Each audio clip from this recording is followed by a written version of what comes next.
Abba, Pai. Também Efésios 1:5 diz assim: em amor nos predestinou para sermos adotados como filhos, por meio de Jesus Cristo, conforme o bom propósito da sua vontade, para o louvor da sua gloriosa graça, a qual nos deu gratuitamente no amado. A adoção, ela é uma forma que Deus escolheu para formar a sua família, uma grande família. Ele nos adota e a sua vontade é que nós também tenhamos uma grande família, seja gerada, seja adotada, mas Deus quer que todos os seus filhos tenham filhos e filhos e filhos, né? João 19:25 diz assim: perto da cruz de Jesus estavam sua mãe, a irmã dela, Maria, mulher de Clopas, e Maria Madalena. Quando Jesus viu sua mãe ali, e perto dela o discípulo a quem ele amava, disse à sua mãe: aí está o seu filho. E ao discípulo: aí está a sua mãe. Daquela hora em diante, o discípulo a recebeu em sua família. Veja a preocupação de Jesus aqui, né? Na hora da sua morte, a mãe dele ia ficar viúva, a mãe dele ia ficar desamparada, então ele adotou ela, e adotou o João também, o discípulo, né? Para que eles formassem então uma família, a partir da morte dele. Então, sempre que a gente fala de adoção, está implícita a ideia de família também. O desejo de Deus, então, é de ter uma grande família. Esse desejo é evidente desde a criação, no passado, né? Vamos falar do passado, do presente e do futuro. Então, no passado, quando Deus criou o homem, né? Esse trecho fala sobre isso, diz assim: Deus os abençoou e lhes disse: sejam férteis e multipliquem-se, encham e subjuguem a terra. Dominem sobre os peixes do mar, sobre as aves do céu e sobre todos os animais que se movem sobre a terra. Então, lá atrás, Deus já falou isso, né? Sejam férteis e multipliquem-se. Ele quer que se multiplique mesmo, que a família seja grande. Encham a terra, né? A questão da família de Deus no presente se dá também através da igreja. Efésios 2,19 diz assim: portanto, vocês já não são estrangeiros nem forasteiros, mas concidadãos dos santos e membros da família de Deus, edificados sobre o fundamento dos apóstolos e dos profetas, tendo Jesus Cristo como a pedra angular. Então, a igreja de hoje é a família de Deus, mas também não só a igreja. Nós vamos entender isso aqui. Toda a família, nos céus e na terra, recebe o nome do Pai. Diz assim a Bíblia: por esta razão ajoelho-me diante do Pai, do qual recebe o nome toda a família nos céus e na terra. Então, nós vamos ver mais para frente, mais detalhadamente, que a paternidade é um atributo de Deus. E esse atributo de Deus, ele vai passando. Passou para Adão, passou para o filho de Adão, passou para os filhos, para o Marcel, né? Para Sara, né? E vai passando, vai passando. É um atributo que nasceu lá, quando Deus criou o primeiro homem, né? A questão da paternidade. E então toda a família, nos céus e na terra, ela recebe também esse atributo. Ela tem a delegação da paternidade dada por Deus, né? Por isso que toda a família nos céus e na terra recebe o nome do Pai. E essa parte que está em verde é uma nota de rodapé da Bíblia, né? Que é uma outra tradução possível para essa frase aqui, né? Ajoelho-me diante do Pai, do qual se deriva toda a paternidade nos céus e na terra. Então isso clarifica melhor esse versículo, né? Nos dá a entender melhor a ideia dele, o que ele está querendo dizer. Que foi o que eu acabei de explicar aqui. Toda a paternidade, Deus Pai, né? Ele ensinou Adão a ser pai, que ensinou o seu filho, que ensinou todos nós que estamos aqui hoje a ser pai. Então, toda a família, ela tem a questão da paternidade derivada de Deus. E no futuro, como que será? Então, no futuro também, na consumação dos tempos, Apocalipse 21 diz assim: o vencedor herdará estas coisas, e eu lhe serei Deus, e ele me será filho. A família, então, é eterna, assim como o Criador da família é eterno. Eu queria dizer para vocês que existe, né, Deus, quando formatou a família, quando criou a família, Ele estabeleceu um modelo da família. Então existe uma estrutura familiar, existe um design, né, um desenho que Deus planejou, que Deus fez acontecer para a família. E esse modelo de família, ele reflete a imagem do Criador. Esse modelo é a imagem da Trindade, é a imagem do Criador. Nós vamos ver mais para frente isso aí.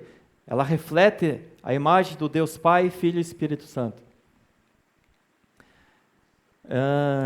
O Pai, como que é a Trindade, né? Então, o Pai, ele é o cabeça do Filho, em amor, né? O Filho é submisso ao Pai, também em amor. Ambos enviam o Espírito Santo, também em amor, o qual o Espírito Santo honra o Pai e o Filho. Tudo isso é amor. Então, o relacionamento ali da Trindade é totalmente em amor. A ser o cabeça, ser submisso, ser enviado, ser honrado, honrar e ser honrado, tudo isso se dá no ambiente de amor, né? E aqui são só algumas funções que eu coloquei, né, dentro dessa estrutura. E isso reflete, então, esse mesmo design, esse mesmo desenho, modelo, reflete na família. O marido, o pai, ele é o cabeça da esposa, a esposa é submissa ao esposo, ambos criam seus filhos, né, como discípulos de Jesus, para os enviar ao mundo. Os filhos honram pai e mãe. Tudo isso em amor também. Tudo isso em amor. Então vejam como reflete mesmo. É a verdade, é a imagem de Deus. A família é a imagem de Deus. Então, Deus delega os seus atributos familiares a todas as pessoas, de todas as famílias, inclusive o atributo da paternidade. Agora, quem é esse cabeça da família? Quem é o pai? Como que ele surge? Onde ele aprende a ser pai? Alguém aqui fez faculdade de pai? Ninguém? O pai surge quando ele gera um filho. Existem duas maneiras de gerar filhos, né? Biologicamente e afetivamente. Esses dois aspectos, então, biológico e afetivo, esses dois aspectos da paternidade, eles estão bem definidos, são bem claros. Só que a gente, na nossa língua, em português, a gente tem que falar pai afetivo, pai biológico, né? No hebraico, se não me engano, e no inglês, existem duas palavras para isso. Então, a paternidade biológica é paternity, e a afetiva é fatherhood, né? Então, na cultura inglesa e hebraica, fica mais claro, assim, quando se fala em paternidade, né? E a gente tem que usar o paternidade afetiva, paternidade biológica. Então, mas para ficar bem claro, então, esses dois conceitos, essas duas ideias, né? Eu capturei do Facebook duas frases muito interessantes que mostram essa questão da geração de filhos. A primeira é a paternidade biológica, né? Então diz assim, estava escrito lá no Facebook essa semana, né? É amanhã, às 18 horas. Conto com a oração de todos. Amanhã é o dia em que vou acordar filho e dormir pai. Uhul! Que veio o nosso Luca. Sabem quem é, né? Então, nasceu o Luca, né? Sexta-feira. Então, já temos mais um pai aqui, mais alguém para exercer a paternidade, né? Geração de filho biologicamente, né? Então, o pai do Luca o gerou biologicamente. Aí tem um outro depoimento também que foi capturado do Facebook, né? Também essa semana, que mostra a paternidade afetiva, né? Diz assim: estamos grávidos. Sim, estamos grávidos de 4. Descobrimos no dia 15 de julho de 2013. Nossas crianças estão sendo geradas em nosso coração. No dia 11 de setembro, assinamos os papéis oficiais para adoção. Que emoção, parece como um ultrassom, quando mostra toda a criança formada no ventre, escolhemos os nomes, choramos, recebemos orientações, enfim, estamos na fase final de nossa gravidez. Esperamos que daqui a um mês deixaremos de estar grávidos para nos tornarmos pais dessas 4 lindas crianças. Sabe o que é? Então, tem gente que não sabe, quer que eu fale? Então, o pai biológico é o Gabriel, irmão do Marcel, né?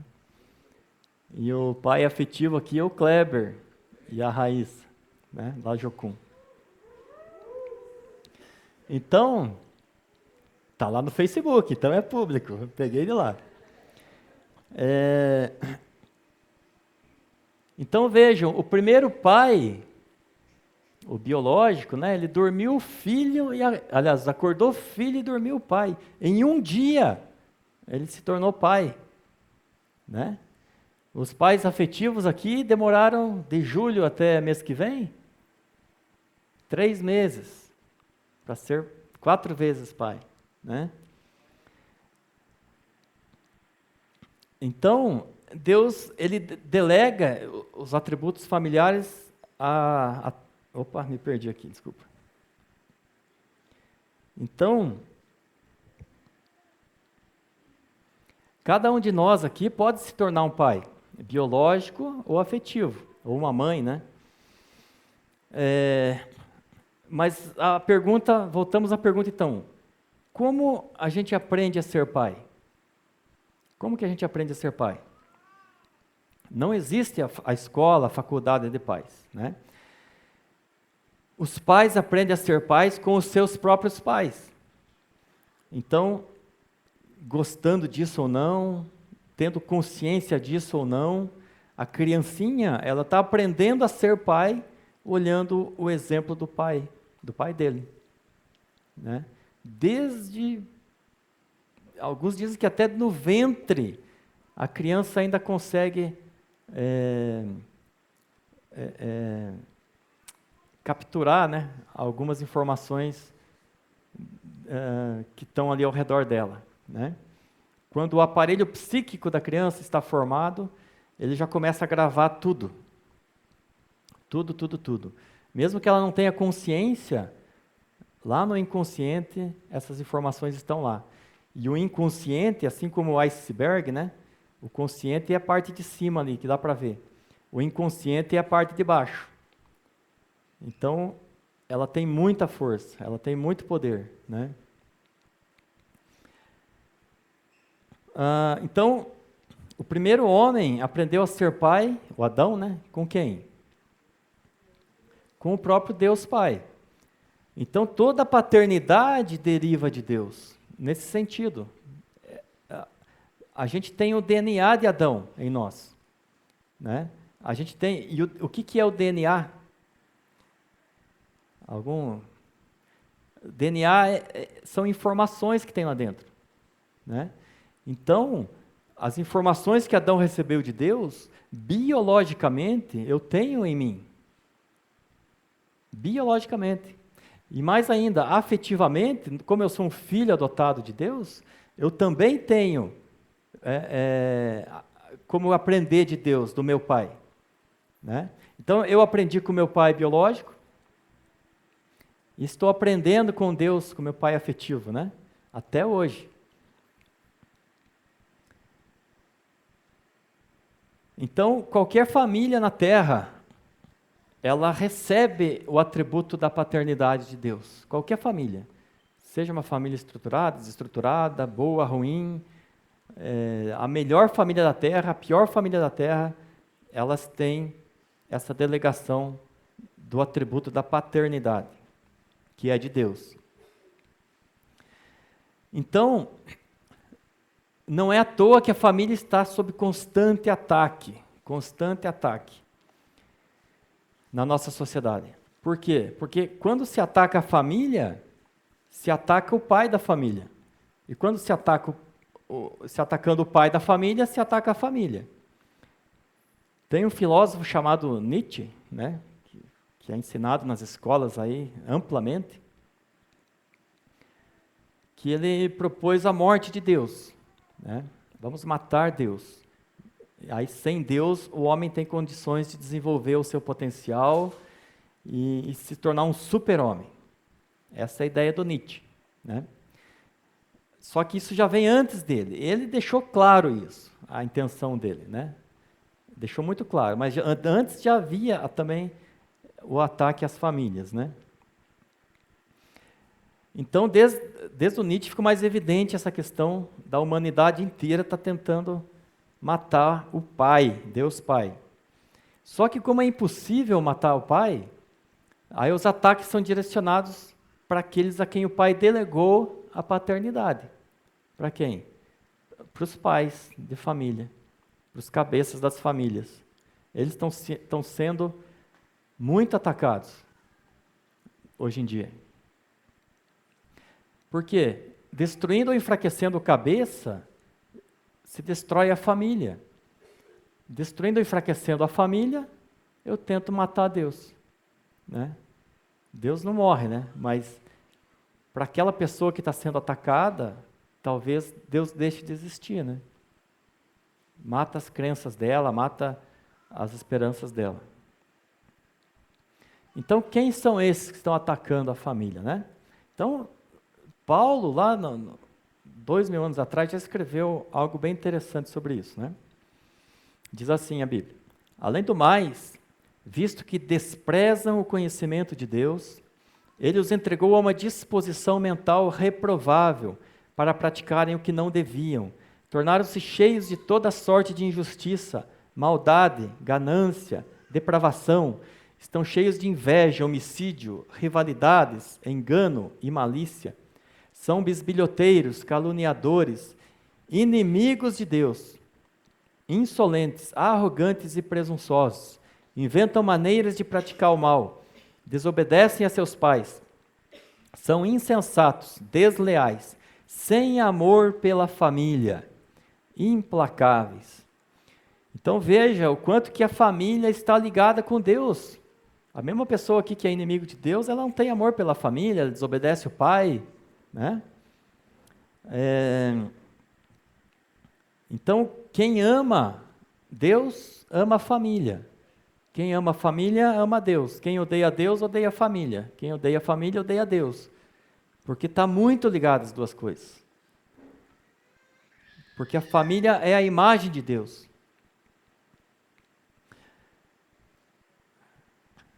Alguém aqui conhece alguma cidade, algum país onde isso está acontecendo? Não conhece? Bem aqui, né? A nossa cidade, o nosso país está sendo também atacado constantemente, as nossas famílias. Então, a nossa própria família dos cristãos está sofrendo também as consequências desses ataques. A maior parte dos ataques não nos atinge, entretanto, né? Porque estamos blindados com conhecimento de Deus, né? Esse versículo fala dos que desprezam o conhecimento de Deus. Mas nós não desprezamos, nós buscamos conhecer a Deus. Isso blinda as nossas famílias contra esses ataques, a maior parte dos ataques. Então nós conhecemos e tememos a Deus, somos amigos de Deus e não inimigos. Isso nos livra do mal e livra a nossa família do mal. Infelizmente muitos não conhecem, não temem, são inimigos de Deus, do jeito que nós éramos também antes de aceitar Jesus Cristo. E esses inimigos de Deus, eles ficam vulneráveis, sofrendo sérias e graves consequências dos ataques daqueles que querem matar o pai através da morte da família. Então as famílias estão morrendo. Hoje no Brasil, slide. Hoje no Brasil, tem aqui um retrato aqui do último censo, né? Que mostra assim que 15% das famílias, lá em cima, ó, ela só tem a mãe. 15%. Isso significa que de cada 7 famílias, uma só tem a mãe. É número alto isso aí. E também mostra, aqui embaixo, né, que o responsável pela família, em 61% dos lares, é o homem. Em 38% é a mulher. Então isso significa que de cada 4 lares, de cada 10 lares, 4 tem a mulher como responsável, como cabeça. Então é uma inversão do design de Deus. Então, de cada 7 famílias, uma só tem a mulher, só tem a mulher. Das 6 famílias sem o pai, né, que tem o pai que sobraram, metade delas, também uma outra estatística aí, que é um levantamento sobre o consumo de álcool, drogas, álcool, tabaco e drogas, né, diz que metade da população adulta faz uso de droga, álcool, tabaco, né? Metade. Então nós tínhamos 7. Tá? Uma só tem a mãe. Das 6 que tem o pai, 3 o pai tem problema com drogas ou com álcool. Sobrou 3. Dessas 3, o pai está sendo enfraquecido também, constantemente, né? Pelo quê? Primeiro, pela própria desestrutura familiar, pelos movimentos feministas, né, que iniciaram na década de 60, mais ou menos, pelos movimentos homossexuais, pela idolatria, pela miséria que é mantida, né, constantemente pelos governos materialistas, ateístas, pela sexualização precoce, né? Hoje os adolescentes estão vivendo tão solto aí que já estão tendo filhos com 15 anos, sem estrutura nenhuma, né? Também uma outra estatística mostra que em Ponta Grossa, na nossa cidade, 20% dos partos são de adolescentes. Ou seja, cada 5 mulheres que têm filho, uma é adolescente. A infidelidade conjugal também tem destruído os lares, né, entre outras coisas. Então a gente vê esse cenário e a gente pergunta assim, né, é o fim do mundo? Jesus está voltando?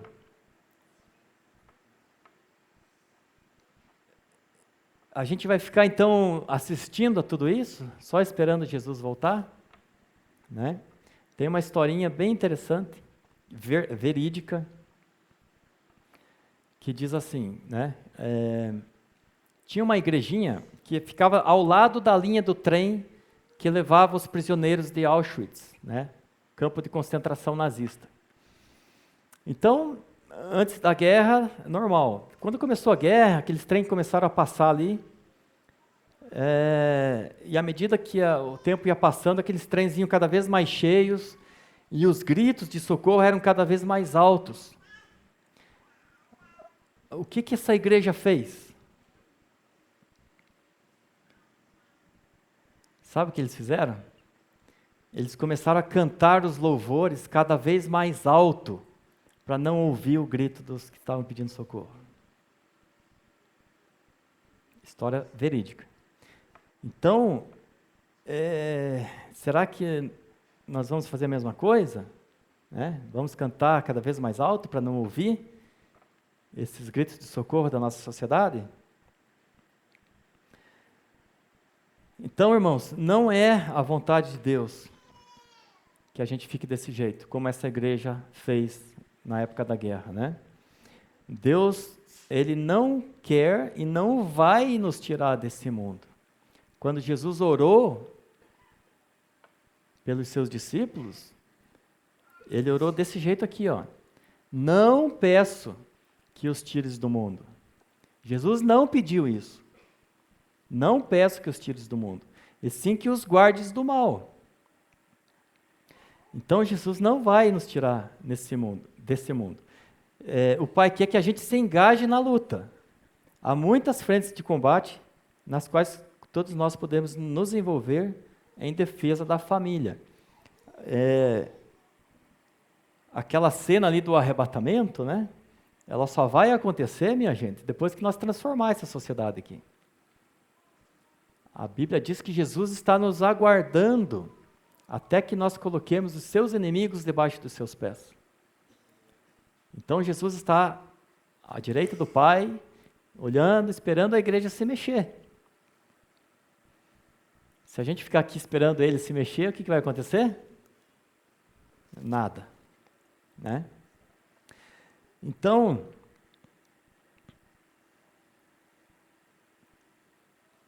como que a gente vai se engajar nessa luta, então? Primeira coisa, é a gente conhecer melhor sobre a relação da família, né? Pai, mãe, filhos, que segue realmente o design de Deus, do Criador, do Deus triuno. Faltando uma dessas pessoas, a família está incompleta e vulnerável. Então, esse desenho aqui mostra a Trindade, ali do lado esquerdo, né? O design da Trindade, e do lado de cá o design da família.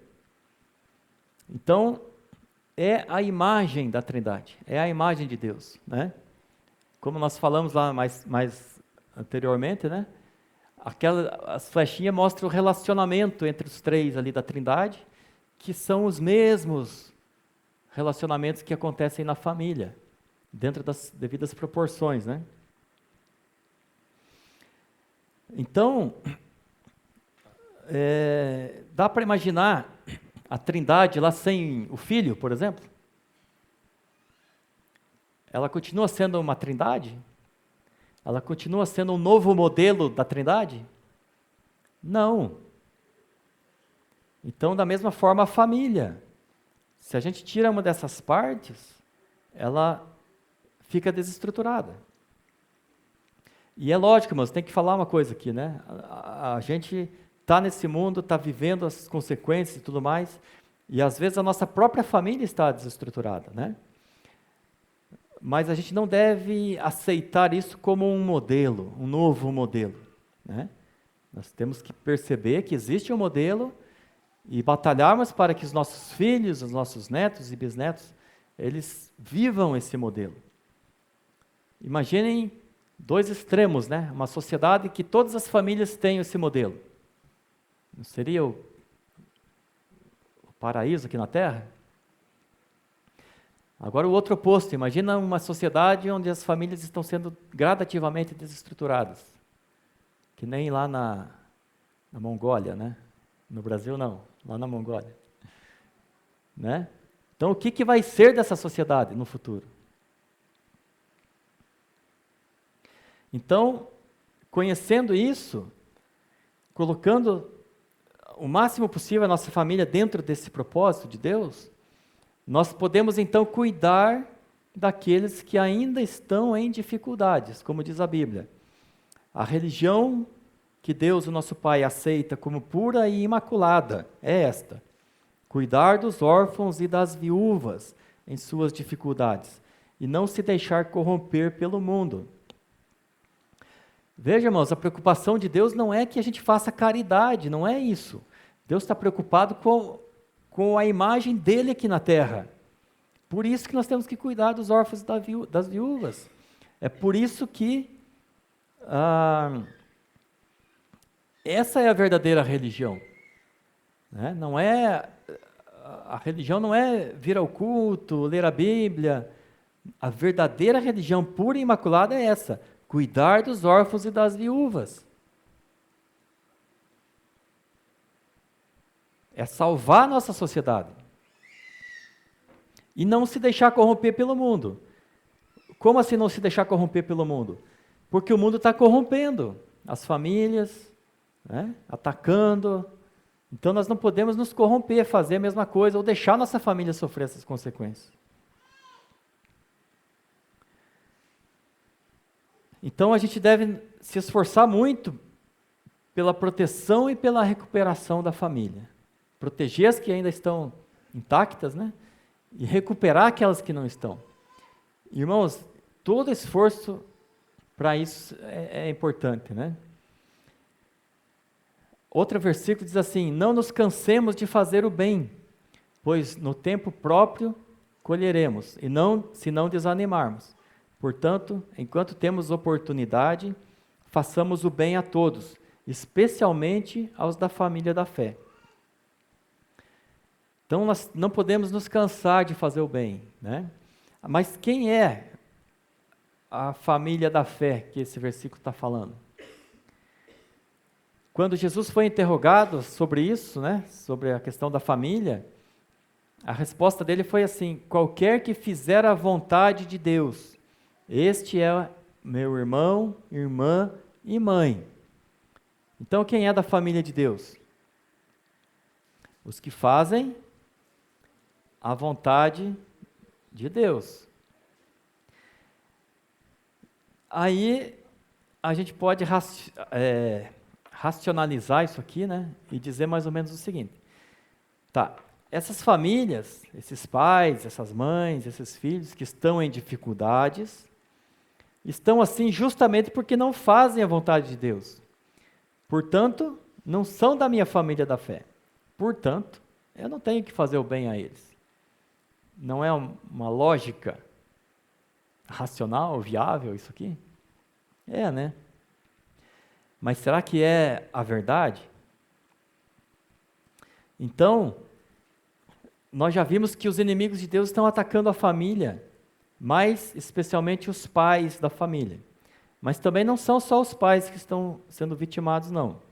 As mães também. Como que eles estão atacando as mães?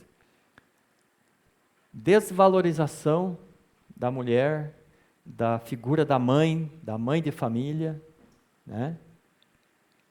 Discriminação da mulher. Eu aprendi também que uma discriminação, ela se perpetua através do tempo. Sabem como? Através de piada. Piada sobre mulher. Ela vai perpetuando uma discriminação. A sensualidade, a infidelidade dos maridos, né? Tudo isso vai enfraquecendo a mulher.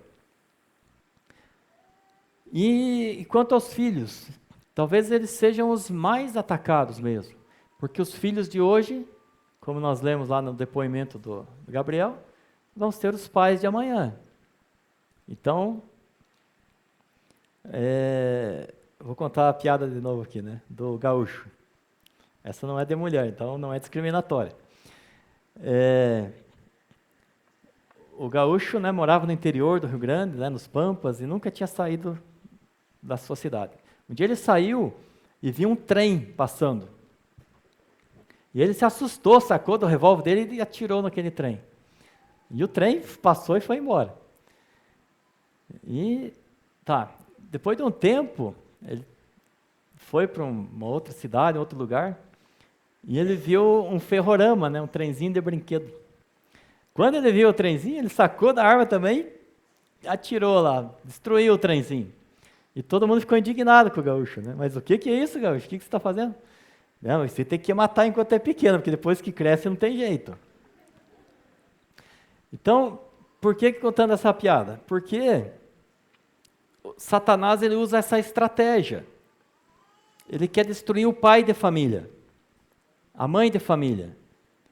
Então, quem ele vai atacar? As crianças, que vão ser os futuros pais e futuras mães de família.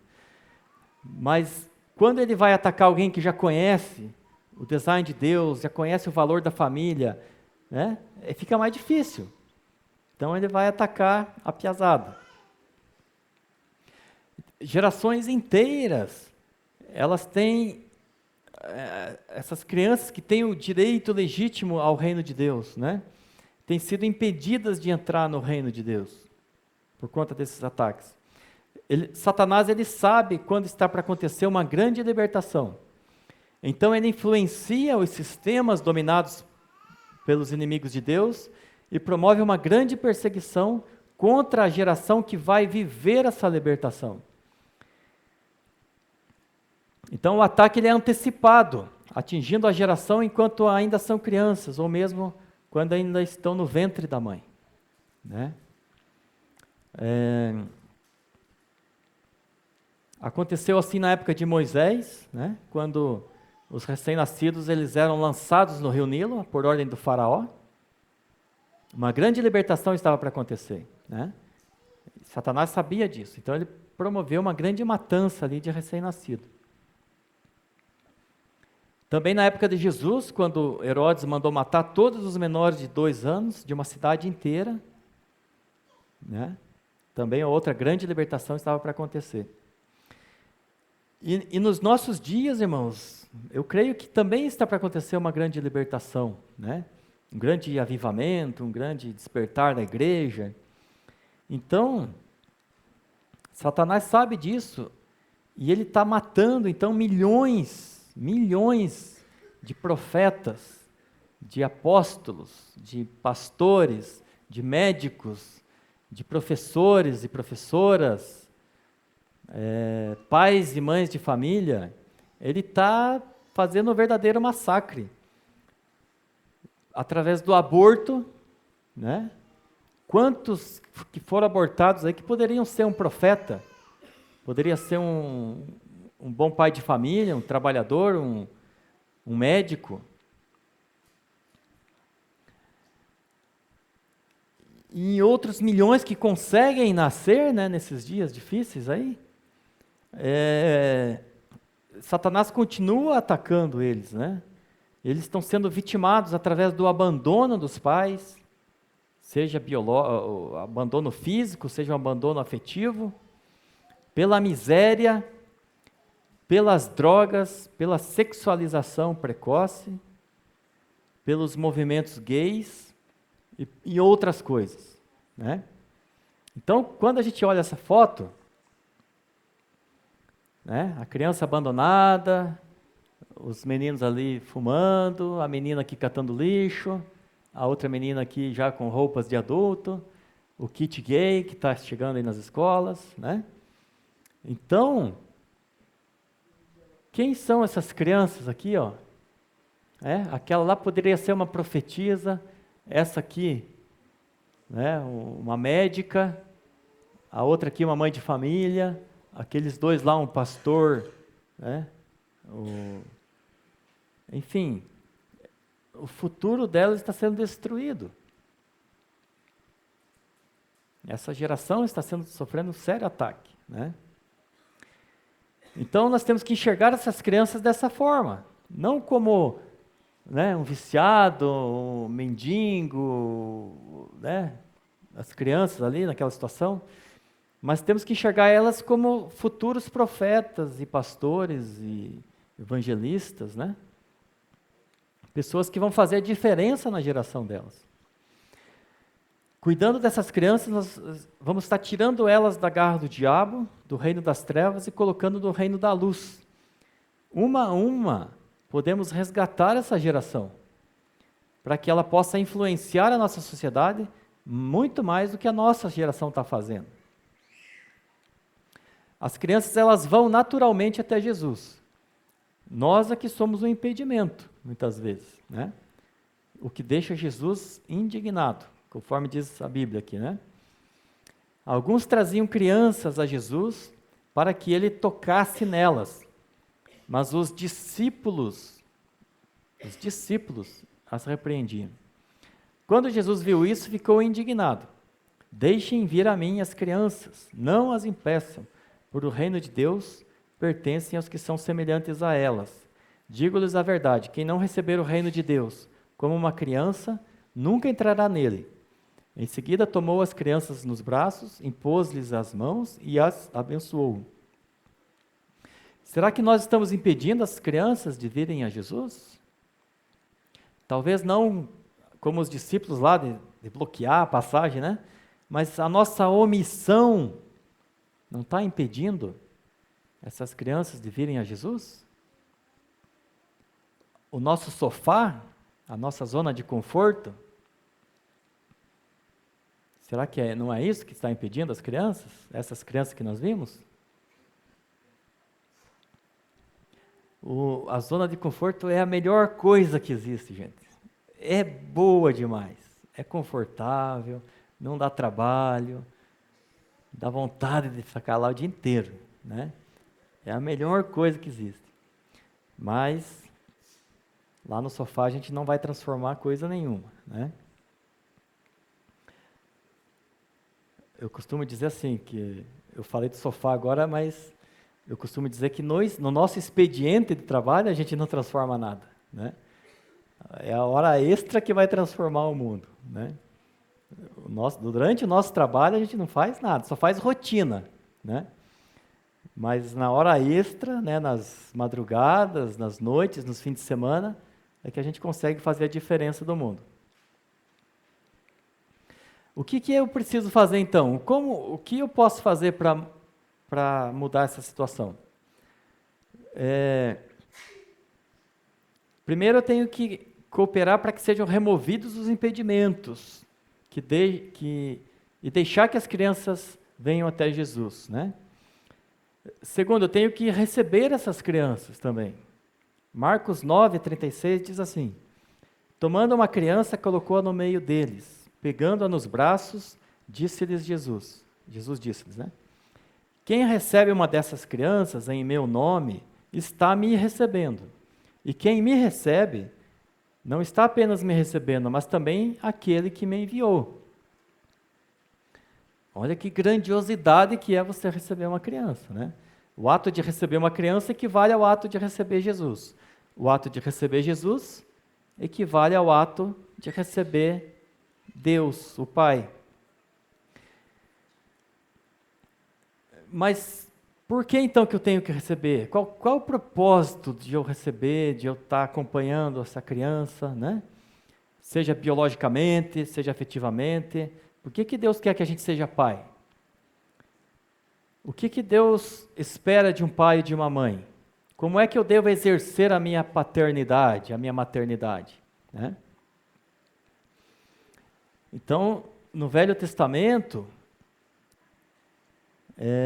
Deuteronômio 6, diz assim, antes de ler, né, isso aqui é o que os judeus chamam do grande chamá de Deus, né? O chamá é quando toca o shofar e todo mundo para ouvir. Vamos ouvir agora, o que Deus vai falar, né? Então começa assim, ouça, ó Israel. Então quando o judeu ouve isso, ele para ouvir. Ele para tudo. O Senhor, o nosso Deus, é o único Senhor. Ame o Senhor, o seu Deus, de todo o seu coração, de toda a sua alma, de todas as suas forças. Que todas essas palavras que hoje lhe ordeno estejam em seu coração. Ensine-as com persistência a seus filhos. Converse sobre elas quando estiver sentado em casa, quando estiver andando pelo caminho, quando se deitar e quando se levantar. Amarre-as como um sinal nos braços e prenda-as na testa. Escreva-as nos batentes das portas de sua casa e em seus portões. O que o Senhor quer então, gente? Primeira coisa que Ele fala para nós, né? Ame o Senhor de todo o teu coração, de toda a tua alma, de todas as tuas forças. Isso é para você, para cada um de nós, né? E depois Ele fala assim, ensine com persistência aos seus filhos. Ensinar a quê? A amar a Deus dessa forma. E nós vamos ler um outro versículo que é o mesmo, muito parecido com esse, mas que deixa mais claro o porquê que eu tenho que amar a Deus e ensinar isso para os meus filhos. Diz assim, Deuteronômio 11:16. Por isso tenham cuidado para não serem enganados e levados a desviar-se para adorar outros deuses e prostrar-se perante eles. Caso contrário, a ira do Senhor se acenderá contra vocês, e Ele fechará os céus para que não chova e para que a terra nada produza. E assim vocês logo desaparecerão da boa terra que o Senhor lhes está dando. Gravem estas minhas palavras no coração e na mente. Agarrem-nas como sinal nas mãos e prendam-nas na testa.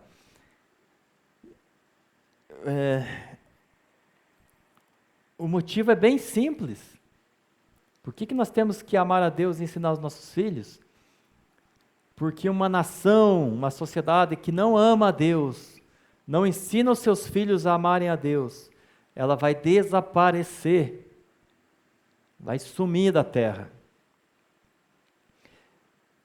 E é o que já está acontecendo na atualidade, né? Na Europa, né? Nos países ocidentais, isso já está... Tem um estudo que fala que daqui a 50 anos a cultura da Europa vai ser outra, vai ser uma cultura muçulmana, né? Então, os cristãos vão desaparecer da Europa, né?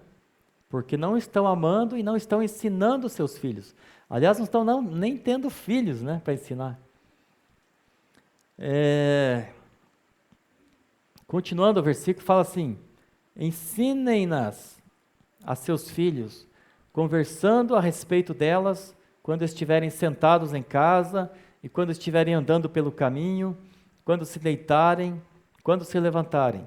Escrevam nos batentes das portas de suas casas e nos portões, para que da terra que o Senhor jurou que daria aos seus antepassados, os seus dias e os dias dos seus filhos sejam muitos, sejam tantos como os dias durante os quais o céu está acima da terra. Então, se a gente não amar a Deus, não ensinar isso aos nossos filhos, vamos desaparecer. Mas se a gente ensinar, né, toda hora, todo o tempo, ensinar aos nossos filhos, os nossos dias vão ser longos, né? São muitos. E os dias dos nossos filhos serão muitos. E se eles ensinarem os filhos dele, dos netos, e assim a nossa cidade, a nossa sociedade vai ser muito abençoada. Vai permanecer, né? Então a razão de Deus querer ser amado não é egoísmo. Deus não é egoísta. É simplesmente porque se a gente adorar outros deuses, a gente vai se dar muito mal, vai desaparecer. Enquanto pessoa, enquanto família, enquanto cultura, enquanto nação. E é o que está acontecendo hoje. Mas se nós amarmos a Deus, ensinarmos isso, não só para os nossos filhos, né, para os biológicos, mas nós temos que pensar na próxima geração. Ensinando isso para a próxima geração, os nossos dias serão muitos, assim como os dias dos nossos filhos, dos nossos netos e bisnetos. Então, irmãos, espero que essas palavras que tenham nos dado um pouco mais de entendimento sobre essa questão da paternidade, né? Da família. E eu queria falar agora um pouquinho sobre o nosso projeto lá de apadrinhamento afetivo, né, que nós estamos lançando hoje. É um projeto simples, né? Esse projeto ele foi baseado no projeto de apadrinhamento efetivo da Recriar, que é uma ONG lá de Curitiba, que tem já esse projeto, né? Que funciona muito bem. Então, a gente está querendo plagiar, né? No bom sentido. Eles autorizaram a gente a fazer isso, para começar a implantar isso aqui também. Tá? Então, qual é o objetivo do apadrinhamento afetivo?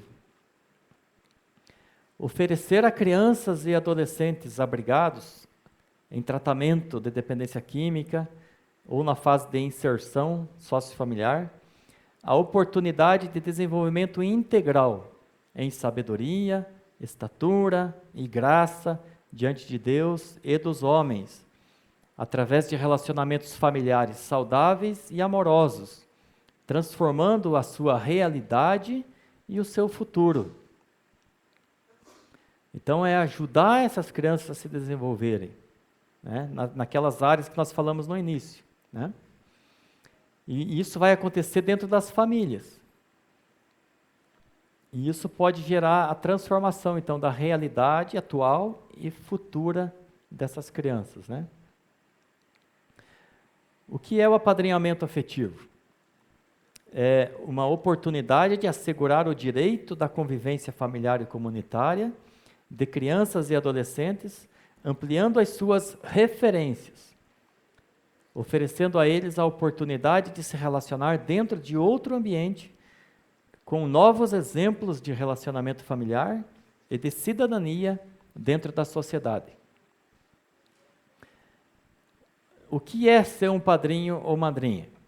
O padrinho ou madrinha é alguém que queira auxiliar e acompanhar a vida de uma criança ou adolescente em situação de acolhimento, que tem possibilidade remota ou dificuldade, né, conforme nós vimos lá na Bíblia, de retorno à família de origem. Como que funciona? Cada padrinho ou madrinha terá liberdade de escolher lugares para passear, ocasiões e demais atividades para realizar com o afiliado, participando efetivamente da vida da criança ou adolescente. Todos os envolvidos participarão de oficinas de esclarecimento e receberão acompanhamento de uma equipe técnica para poder construir e estreitar os laços afetivos de forma consciente e saudável. Então, lá na comunidade, eles ficam de 10 a 12 meses internos, né, fazendo o tratamento para dependência. E nesse período interno, eles fazem ligações para as famílias toda semana, e a família tem a oportunidade de visitá-los uma vez por mês, né? E o padrinho também vai entrar no mesmo esquema daí, né? E mais para o final dessa fase interna, eles começam a sair da comunidade nos fins de semana para ir até a sua casa, né?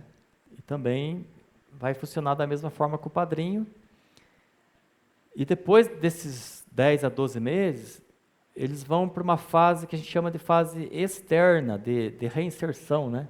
Ou de inserção, né?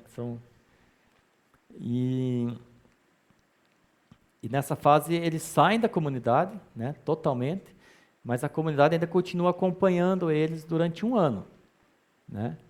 Então, nessa fase é muito importante a participação da família ou do padrinho, né? E os critérios para o apadrinhamento. Então, ter disponibilidade de tempo para participar efetivamente da vida do afilhado, tipo visita ao abrigo, né, à comunidade, à escola, passeios. Ter mais de 21 anos, respeitando a diferença de ser 16 anos mais velho do que a criança ou adolescente. Participar das oficinas e reuniões com a equipe técnica do projeto. Contar com mais de uma pessoa da família que também possa participar das oficinas. Apresentar toda a documentação exigida, que no caso dos membros da igreja não é muita coisa, consentir visitas técnicas na residência, se for o caso, né? Respeitar as regras e normas colocadas pelos responsáveis do projeto. Então, esse é o nosso projeto de apadrinhamento, né? Então, você que tem um chamado para isso, um chamado para exercer a paternidade, né? Então, tem essa oportunidade de estar se aproximando, de estar contribuindo assim, para que a gente possa transformar a nossa sociedade, né? Caso você não possa ser um padrinho afetivo, dessa forma que nós colocamos aqui, existem ainda duas formas de colaborar, que não é o nosso foco, né, mas que existem também essas possibilidades. É o padrinho provedor, que é a pessoa que financia o pagamento de ações diretas em benefício das crianças e adolescentes. Por exemplo, exame médico, material escolar, curso de música, de dança, de informática, curso profissionalizante, né? Principalmente naquela fase externa que eu falei. Pessoas ou empresas que contribuem doando bens materiais, roupas, calçados, alimentos, produtos de higiene, etc. E também tem o apadrinhamento, o prestador de serviço, que são profissionais que disponibilizam seu trabalho voluntariamente para atender às necessidades de crianças e adolescentes. Obrigado. Está falhando a voz.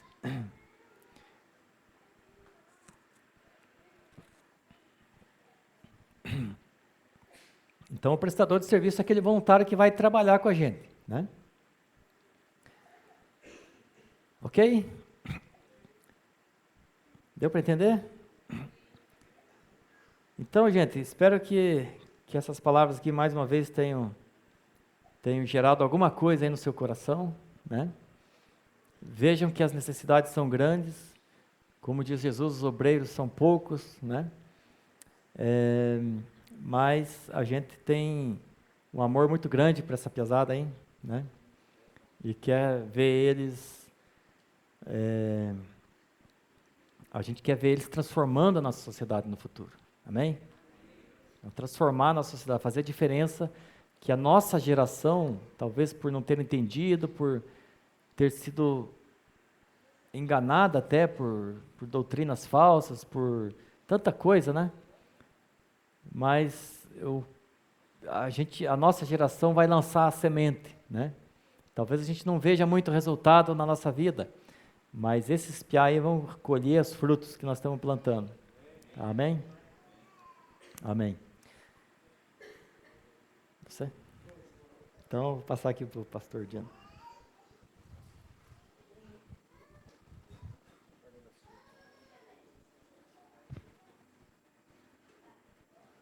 Tá. Quem se interessar aí pelo apadrinhamento, a gente vai estar aqui depois do culto, mas também vocês podem ir lá na comunidade e conhecer, né? Hoje nós tivemos um casal que foi lá, e um outro casal já marcou para quarta-feira ir lá, né? Então, se você quiser também, converse com a gente aí, amém? Obrigado.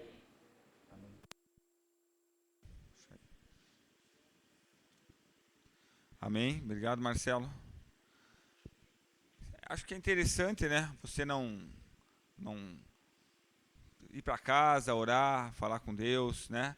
Deixe o Espírito Santo tocar no teu coração. Eu sei que aqui na igreja tem pessoas que, né? Casais que já estão com os filhos crescidos, né? Mas a gente não quer impor nada a ninguém. Deixa o Espírito Santo tocar.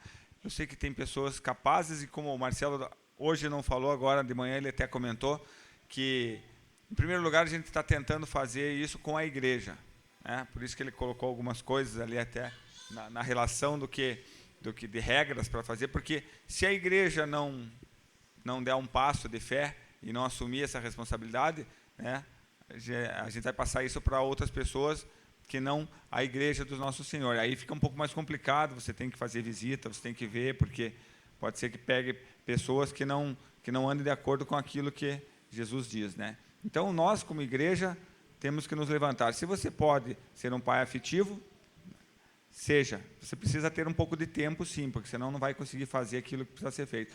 Se não dá para, não tenho tempo, mas tem um pouco de recurso, entre com isso também. Amém? Mas ore, esteja orando, deixe que o Espírito Santo fale com você, né? Se você já sentiu aquilo queimar dentro de você, pode saber que já é o Espírito Santo mexendo com você. A gente às vezes acha que não, mexeu, mas não é comigo. Então não perca tempo, né? Quem vai fazer o louvor final? Eu só queria dar alguns avisos, né? Na verdade não temos só o aviso do retiro, que já está com quase lotado, mas se você pensa em ir, pelo menos coloque teu nome numa lista de espera, que pode ser que algumas pessoas desistam. Também com relação ao nosso retiro, nós estamos levantando um pouco de recursos para pagar a hospedagem lá daquele pessoal interno da casa que não tem condição de pagar. Então nós estamos vendendo pão e algumas bolachas que estão ali na recepção. Se você puder ajudar, ajude. E se você não vai no retiro, né, não gosta de pão porque engorda, mas o Espírito Santo tocar no teu coração para você ofertar na vida de alguém, como alguns já o fizeram, então também não perca essa oportunidade. Oferte realmente na vida de alguém, que alguém vai estar indo lá, né, que talvez não tenha condição de pagar e vai estar sendo abençoado. Amém? Nós vamos para um louvor aqui e depois eu vou orar. Dois louvores. Vamos lá.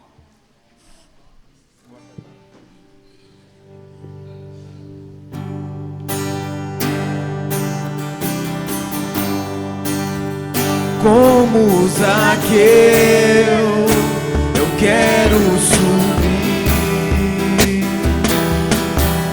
o mais alto que eu puder, só pra te ver, olhar para ti e chamar sua atenção para mim. Eu preciso de ti, Senhor. Eu preciso de ti, ó Pai. Sou pequeno demais, me dá tua paz. Largo tudo pra te seguir.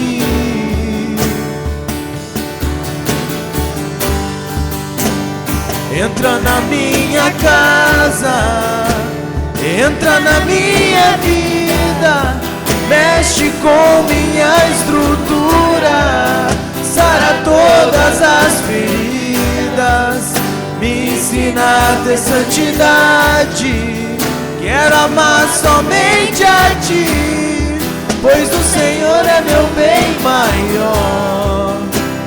Faz um milagre em mim.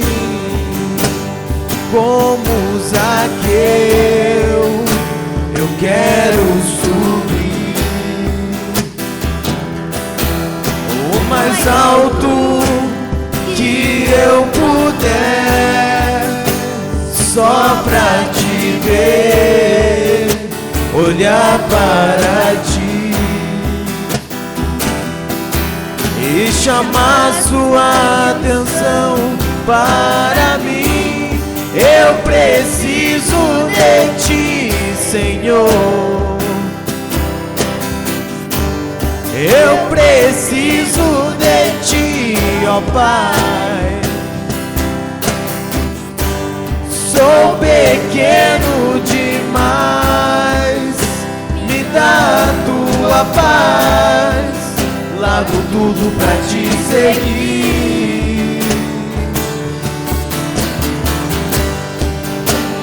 Entra na minha casa, entra na minha vida, mexe com minha estrutura, sara todas as feridas, me ensina a ter santidade. Quero amar somente a ti, pois o Senhor é meu bem maior. Faz um milagre em mim. Entra na minha casa, entra na minha vida, mexe com minha estrutura, sara todas as feridas, me ensina a ter santidade. Quero amar somente a ti, pois o Senhor é meu bem maior. Faz um milagre em mim.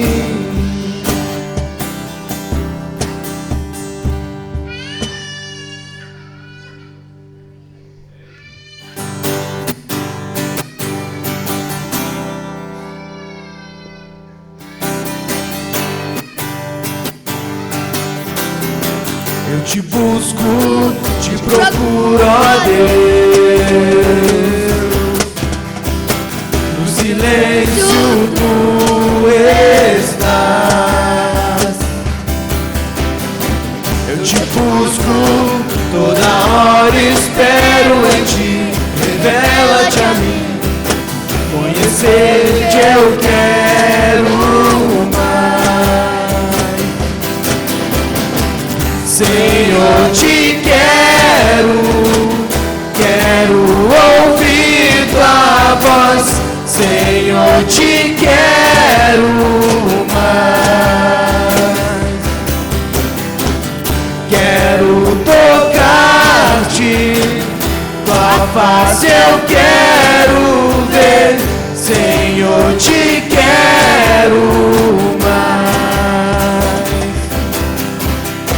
Prosseguindo para o alvo eu vou, a coroa conquistar. Vou lutando, nada pode me impedir. Eu vou te seguir, conhecer-te eu quero mais. Senhor, te quero ouvir tua voz.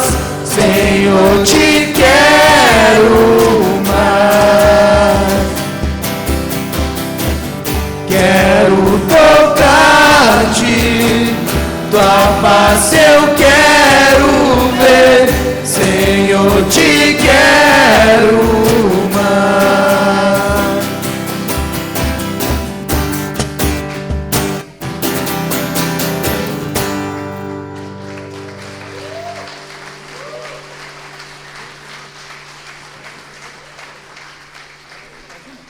Mais uma? Calma, depois. Calma. Venha, Senhor. Mais uma. Venha, Senhor.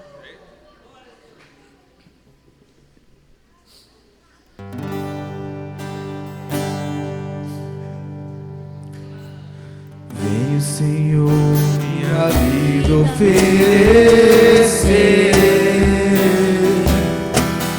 como oferta de amor e sacrifício.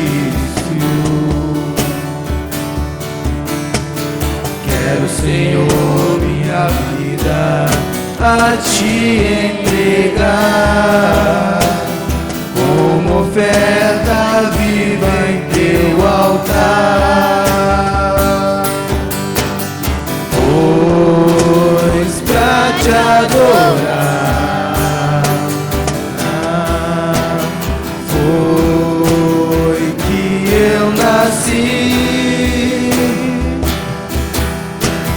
Cumpre em mim o teu querer, faça o que está em teu coração, e que a cada dia eu queira mais e mais estar ao teu lado, Senhor.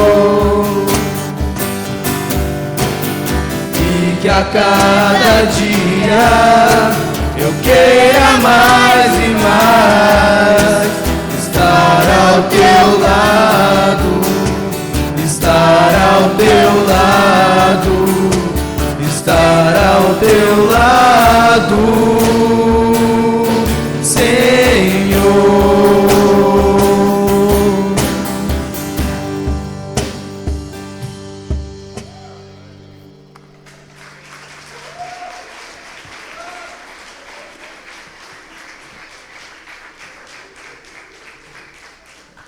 Queria também só agradecer aqueles que que tem mandado roupas e mercadorias para o nosso bazar. O bazar tem sido uma bênção.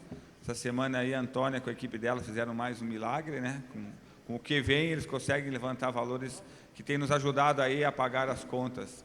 Então, mês que vem nós vamos ter bazar de novo, então vá comentando com o teu colega de trabalho, com o teu vizinho, para a gente aí. O mês que vem não tem, só em novembro, porque o mês que vem tem retiro, tá certo? Mas para novembro, para nós fazer um bem grande mesmo.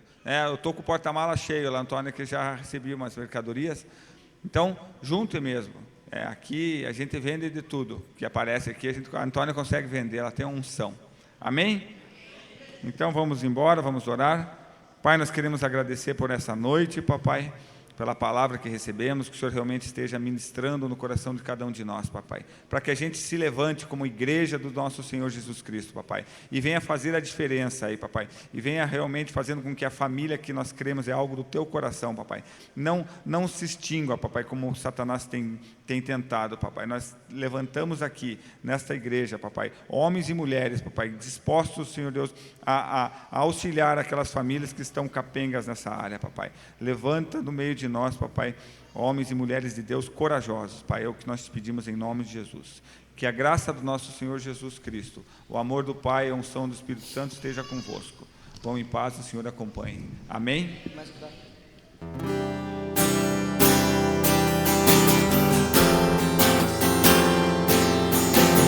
Mesmo sendo assim, pobre pecador, Deus me ama.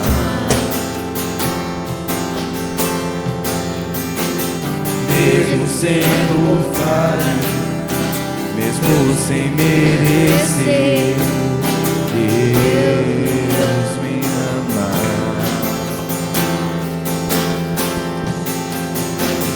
Se eu estou forte, se eu estou de pé, Deus me ama.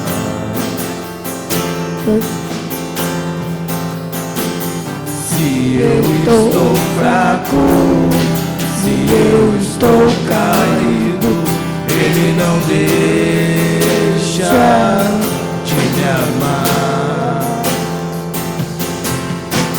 Sem o seu amor, sem o seu perdão, de mim. Deus me amou tanto que entregou seu filho para morrer em meu lugar.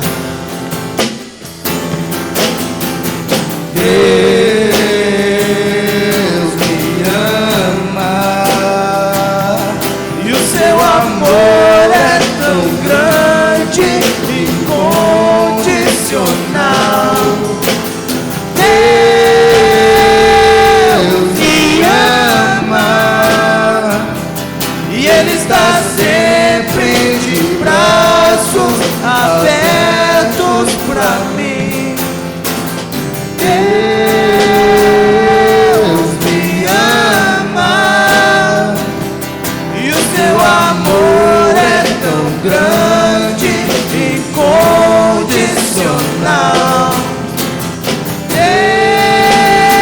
Deus me ama e Ele está sempre de braços abertos para mim.